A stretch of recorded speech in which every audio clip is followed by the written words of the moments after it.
À l'origine du conflit qui embrase la région du Darfour au Soudan depuis plus de 10 ans, la bataille pour les ressources, pour l'eau, pour les terres cultivables, les voisins d'hier sont devenus les ennemis d'aujourd'hui. Aujourd'hui, des hommes s'inspirent des traditions pour reconstruire le dialogue et tenter ainsi de rebâtir la paix. C'est un spectacle rare ici. Nous sommes au Darfour, à l'ouest du Soudan. Les ennemis d'hier, côte à côte, partageant la même terre et la même eau. Car le conflit au Darfour est avant tout celui de la terre et de l'eau, des ressources naturelles et essentielles pour lesquelles éleveurs nomades et agriculteurs sédentaires sont entrés dans une concurrence féroce. Ce sont les sécheresses, le manque de pâturage qui les ont poussés à de violents affrontements. On estime que plus de 300 000 personnes sont mortes depuis le début des combats en 2003. Et à quelques 2 millions le nombre de déplacés. Yassir Altigani et sa famille en font partie. Ils ont préféré fuir et rechercher un peu plus de sécurité ici, au Darfour occidental, très loin de leur ancienne maison. Nous avons quitté notre village parce qu'il était devenu dangereux. Nous n'étions plus en sécurité et nous n'avions plus la liberté de cultiver. Quand nous sommes arrivés, il y avait quelques terres disponibles. Les gens nous ont accueillis et nous ont laissés nous installer ici.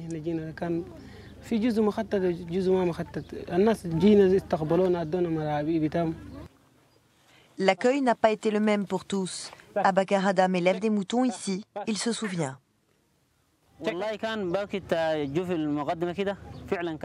Lorsque les réfugiés ont commencé à arriver, ça nous a dérangés, parce que nous avons compris que nous allions maintenant entrer en concurrence pour les ressources.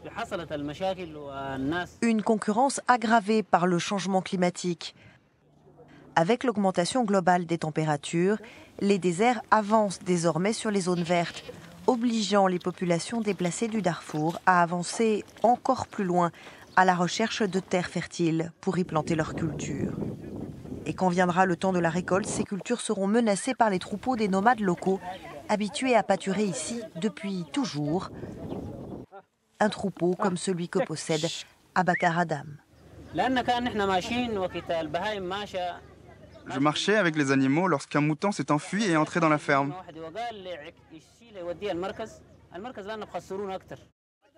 Les esprits se sont échauffés dès que Yassir et sa famille ont accouru dehors pour affronter Abakar Adam. 2 moutons ont été tués et le jeune frère de Yassir a été blessé dans la bagarre.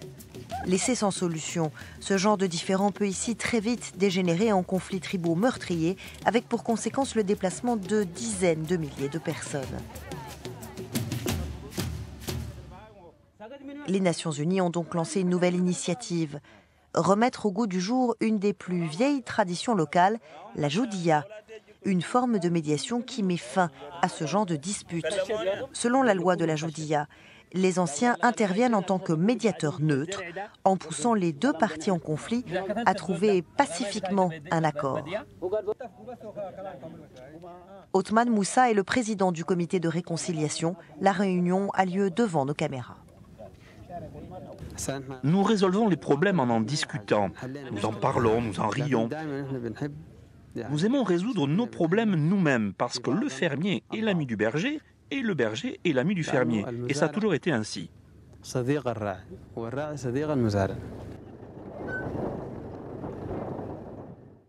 Abdoul Sow est à la tête d'une équipe d'affaires civiles des Nations Unies chargée de restaurer la coexistence pacifique au Darfour occidental.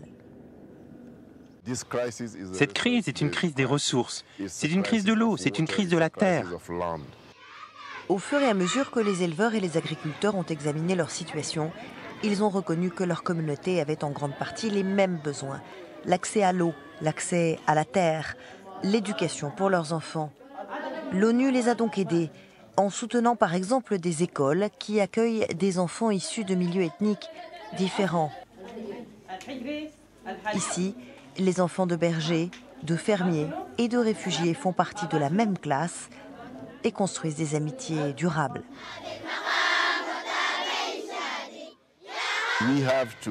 Nous devons aider à faire de cette nouvelle société une société pacifique, où la paix est durable. On en est encore loin au Darfour. Malgré la présence de la plus grosse mission de maintien de la paix jamais déployée, le conflit perdure.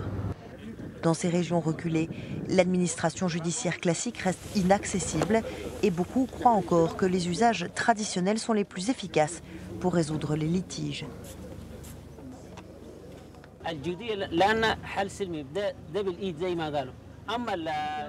La Joudia est une solution pacifique. Si nous allons voir la police, cela peut nous coûter plus cher. Alors qu'avec la Joudia, nous pouvons négocier, parvenir à un accord et résoudre nos problèmes.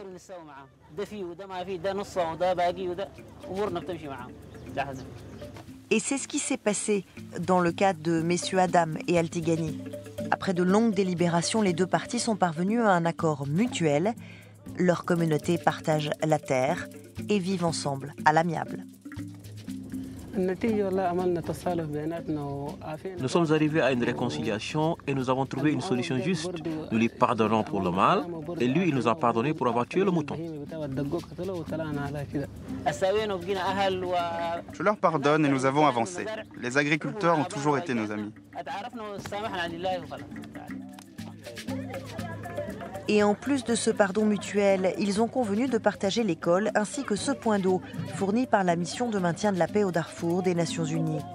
Deux communautés, autrefois rivales, aujourd'hui réunies autour de ce point névralgique, ce point de rencontre. C'est un partage, une façon de construire un autre avenir.